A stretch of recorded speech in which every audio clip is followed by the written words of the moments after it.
Brad Williams, XL Prime. Show only the last name in a new list. What we're going to show here is a list constant. What's a list constant? Recognize here as our delimiter. Our B5 will be our text, our delimiter, which is the second argument. Notice in curly brackets, we have a couple different delimiters. We can incorporate that and accomplish multiple what ifs. Well, what if there's a space in between the comma and the next text string? Well, we can address that here concurrent with, well, what if there's not a space? What if there's only a comma? Great flexibility.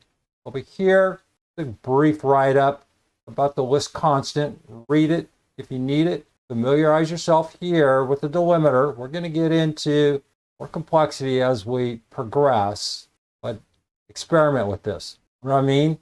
Go in here and change this up. Put in 2 commas, see what happens. Put in a comma after the last name or first name. Last name, first name. Put in multiple commas. Put in multiple spaces with a comma.